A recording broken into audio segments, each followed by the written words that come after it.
Ananda, there are 7 stations of consciousness and 2 realms. Which are the 7? There are beings different in body and different in perception, such as human beings, some devas and some in states of woe. That is the first station of consciousness. There are beings different in body and alike in perception, such as the devas of Brahma's retinue, born there on account of having attained the first jhana. That is the second station. There are beings alike in body and different in perception, such as the Abhasara devas. That is the third station.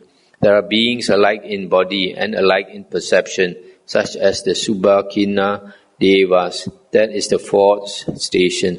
There are beings who have completely transcended all perception of matter by the vanishing of the perception of sense reactions and by non-attention to the perception of variety, thinking space is infinite. They have attained to the sphere of infinite space. That is the fifth station.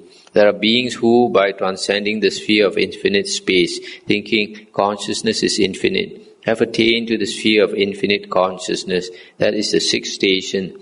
There are beings who, having transcended the sphere of infinite consciousness, thinking there is no thing, have attained the sphere of no thingness. That is the seventh station.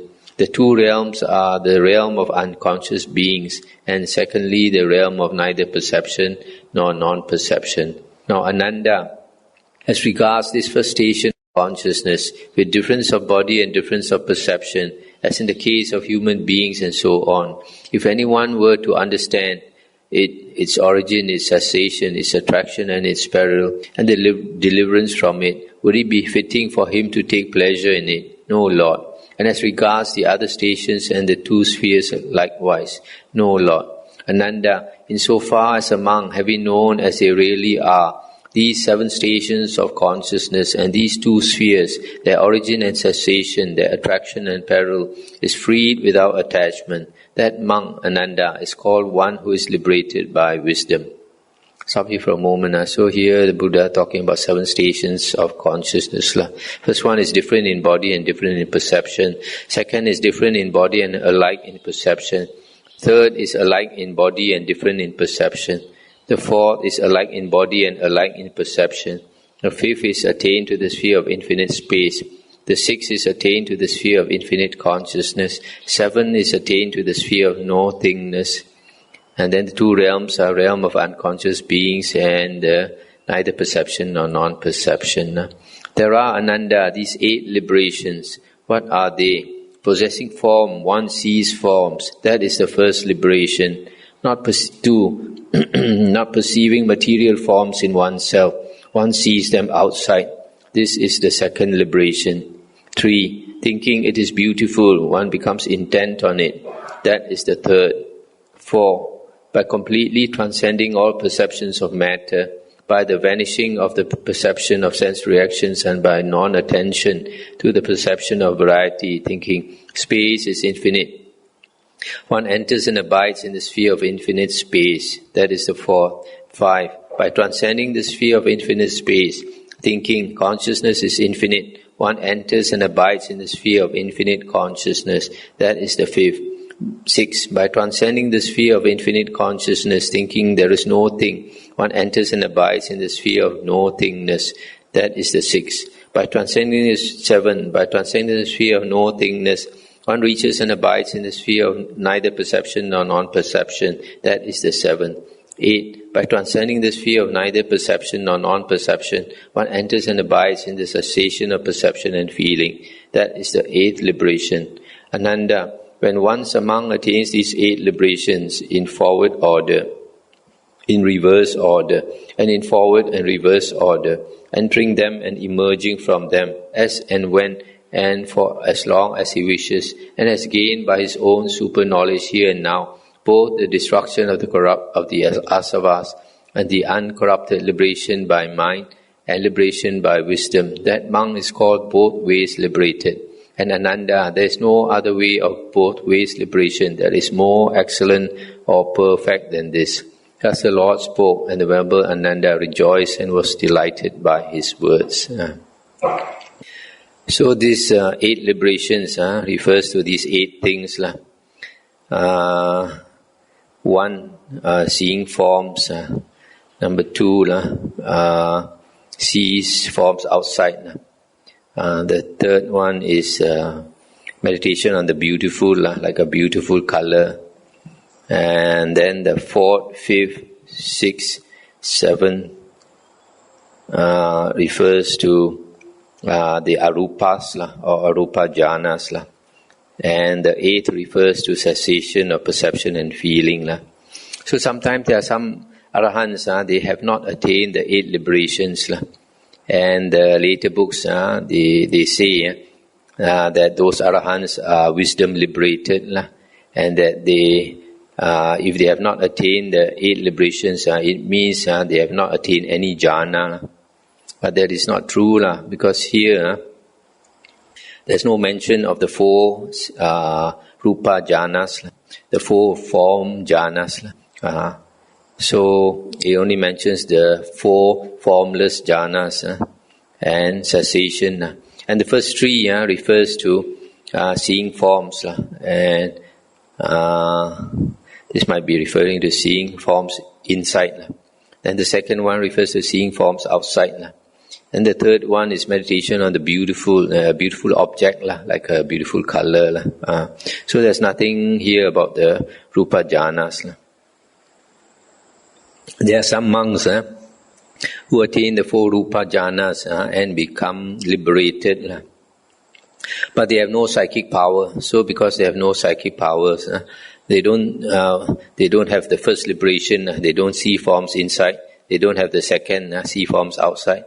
And they don't meditate on a beautiful color or something like that, because they might be meditating on their breath.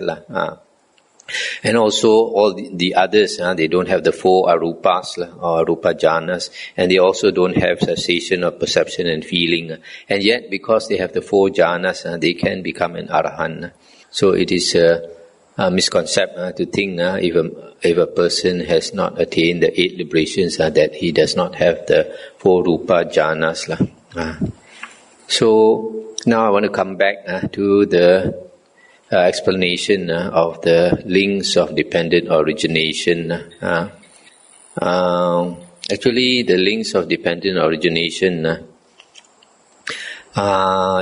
in other suttas, especially the Nidana Sangyutta of the Sangyutta Nikaya, there are many suttas there concerning dependent origination. And later books like the Abhidhamma and the commentaries, they talk about dependent origination of suffering in terms of 3 lifetimes. And I think that is wrong, because when they talk about 3 lifetimes, they talk about the first 2, namely ignorance, which conditions sankhara. They say that because of ignorance in the past life, in your past life, sankhara, they say, is creating karma. So because of creating karma, and then the third link is consciousness. So in this life, you are born, they say. And then once you are born, then you have mentality, materiality, then you have 6 sense bases, and then you have contact at the 6 sense basis, then you have feelings, and then you have feelings condition craving, and craving conditions attachment, and attachment conditions becoming. So they say after that you have birth in the future life. So they talk about 3 lifetimes, but it's not necessary, because when they explain like this, in terms of 3 lifetimes, they talk about the rebirth consciousness and the dying consciousness, the last consciousness, and then the relinking consciousness. But then that gives the impression as though consciousness is continuous for your lifetime.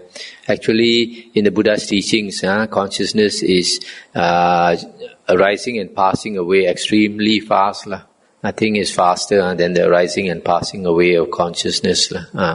So in 1 second, you might have, I don't know how many times consciousness arises and passes away, but extremely a great number of times, maybe hundreds of times or thousands of times, even in 1 second. So because it arises and passes away so fast, we think it's continuous.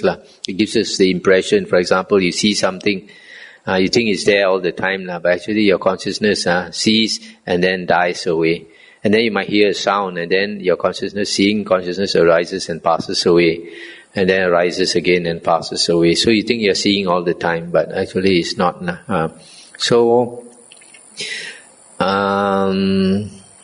This we don't need to talk about the past life. We don't need to talk about future life. It is enough to see dependent origination in one lifetime. And so here, this Mahanidana Sutta, you find they don't talk about ignorance in the past life. They don't talk about creating karma in the past life. So that is already eliminated the past already. So actually, it is because of, if you talk in terms of one lifetime and you use 12 links, it's because of ignorance in this present lifetime that we have sankhara. Ignorance refers to ignorance of the Dhamma, ignorance of suffering, ignorance of impermanence in the world, ignorance of non-self or no self. So because of ignorance, in ignorance conditions sankhara, which is volition. Volition is the will to live, basically. And in dependent origination, sankhara, there are 3 sankharas under sankhara. Kaya sankhara, vachi sankhara, and chitta sankhara. But there is another set of sankhara in the suttas. It's almost similar. It is kaya sankhara, vachi sankhara, and mano sankhara. When you have mano sankhara, then it is a creation of karma. There are certain suttas in the 5 Nikayas, you find when they talk about one set of sankharas and when they talk about the other set. So this set concerning dependent origination, the body sankhara, verbal sankhara, and mental sankhara refers independent origination. They always talk about kaya sankhara, vachi sankhara, and chitta sankhara. This refers to the will to live. Because of the will to live, because of the will to function, sankhara is basically volition. Because we want to function, we want to exist through the body, through the speech, and through the mind. So we have these 3 sankharas. Because of body sankhara, we want to function or live or exist by body. So we breathe. So kaya sankhara refers to breathing. And then vachi sankhara refers to thinking. Because you must have thought first before you can break into speech. So if you want to speak, first you must think. So that's why vachi sankhara is thinking.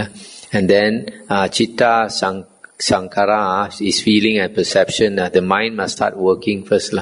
Then only your mind can exist. So it is not like the other one. The other one is mano, is referring to this creation of karma. So because of the will to live, sankhara conditions consciousness. Here we have consciousness. Consciousness refers to the consciousness of a being.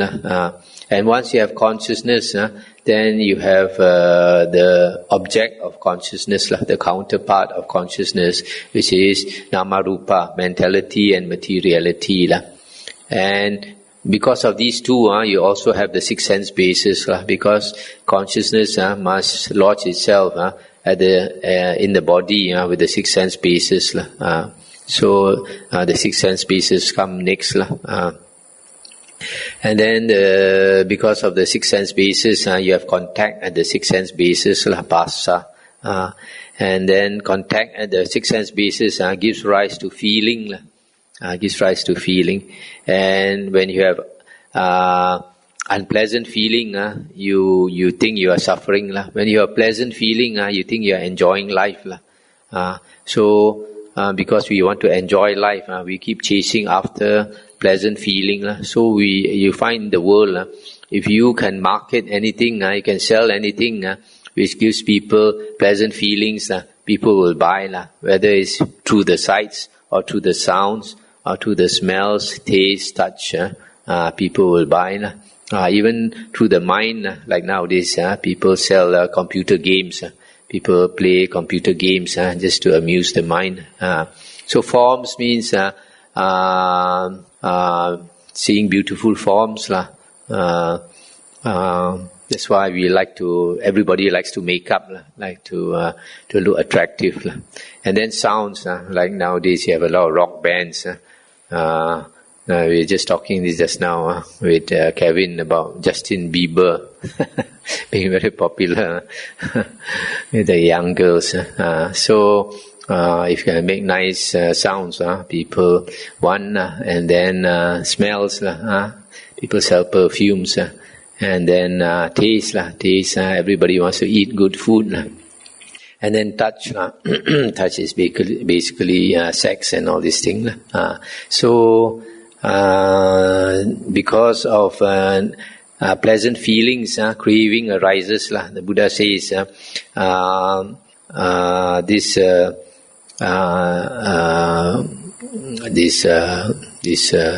sights, sound, smell, taste, and touch, which gives rise to pleasant feelings. There's always an underlying tendency to crave for it. You want it again and again. Once you experience something that gives you pleasant feeling, then when you don't have it, the memory makes you crave for it. Attach. That is called attachment. So craving gives rise to attachment. And because of attachment, being arises. This being, although he always talks about the sensual desire beings, form beings, and formless beings, it is the concept I am. Once you attach to something, that I arises. For example, a baby, when a baby is born, it does not have much of a notion of the self, but you give it something like ice cream or chocolate or something, and then he craves for it as a result, and as attached to it, then the self arises. So as we grow older, you find most people in the world, as you gather more and more property, more wealth and all that, the ego becomes bigger and bigger. So that is being, the feeling that I exist, that I am. So this being, once you have the I am, then you realize you have been born into the world. That gives rise to birth. You just know that in this lifetime you had come into being. You were born from your mother's womb, although you don't remember, and yet you know that you were born. And then from birth, you identify yourself with the body, and then there is aging. As the body ages, you think I age. When the body becomes sick, you think I am sick. When the body dies, you think I die. And all the different types of suffering, sorrow, lamentation, pain, grief, and despair, all this. So that is basically the 12 links of dependent origination. Here it does not explain very much. That's why I always say, one sutta, you cannot get much. You have to study many suttas to understand. That's why, to understand dependent origination, you have to study the many suttas, in the Nidana chapter of the Digha Nikaya. Just as to understand Satipatthana, you don't understand Satipatthana just by reading one Satipatthana sutta. You have to study the many suttas under the Satipatthana chapter of the Samyutta Nikaya. So, I think that's all I want to say here for now. You probably have some questions we can discuss.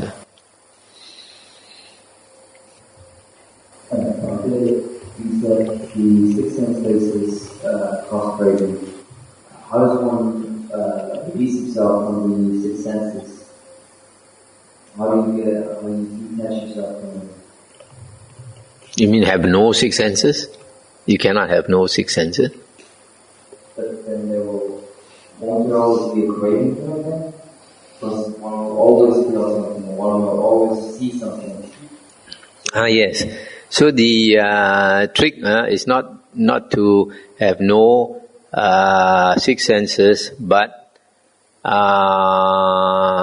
to be very observant of the feelings that arise, and don't allow the feelings to carry you away. So if you understand that feelings are impermanent, that whatever pleasant feelings you feel, if you attach to it, there's a danger. The danger is that you attach to it, and when it goes away, because in this world everything is impermanent, it is only there for some time. So when it goes away, you're going to suffer. You're going to have a lot of grief. So if you're understanding that, understanding especially the impermanence of the world, then even when you enjoy something, you can enjoy, but not to be over-attached to it. Then you won't suffer. So these 12 links of dependent origination of suffering, we can only break the link at feeling. Only at feeling. We have to understand that feeling is the cause of all suffering.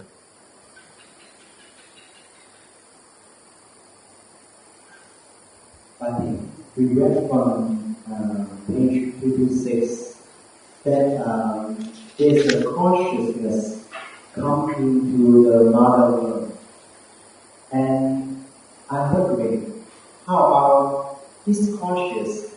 Is there any Dhammavuddho of this, or it's just a conscious itself?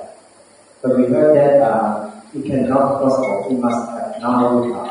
Then what is the Dhammavuddho of this consciousness? This consciousness, in the suttas, in the Majjhima Nikaya, the Buddha called it Gandhabba.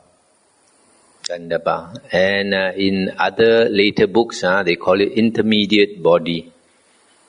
It's a temporary body. And in Chinese books, they call it Zhong Yin Sen.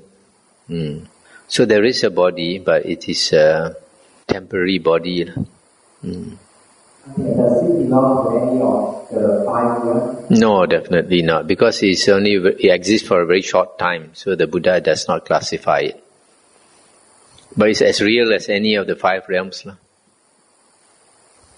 Sometimes I meet people who study the Abhidhamma, and their way of thinking is the Abhidhamma, and they cannot accept this. They say that is basically they say that it's a soul. It is a soul, but the soul in Buddhism and the soul in other religions like Christianity is different. In Buddhism, any being itself is impermanent. So even the soul also is impermanent. Right?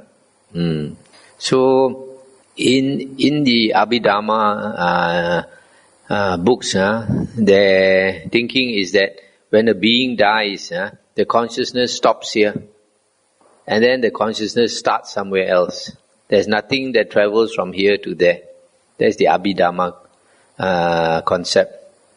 But in the suttas, we find the Buddha says that if a being is to be reborn into the womb, then this being enters the womb. It's very different. Also, if a being is to be reborn in hell, in the suttas it says the hell beings come up and drag him down to hell. So what do they drag? He's not yet in hell. They drag that soul. That soul is an intermediate body. It goes down to hell. No? That's why, like in Chinese belief, this Ngao Tao Ma Min, Gu Tao Bear Bin, namely horse face and buffalo head.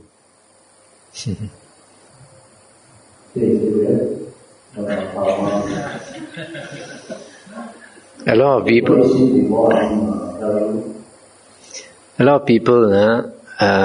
don't believe in things they have not seen. For example, a lot of people don't believe in ghosts. A lot of people don't believe in tree spirits.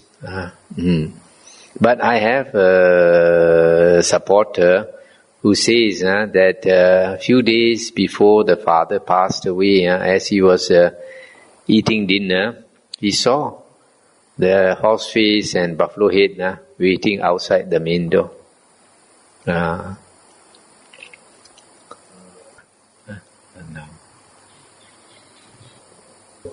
Let's end here.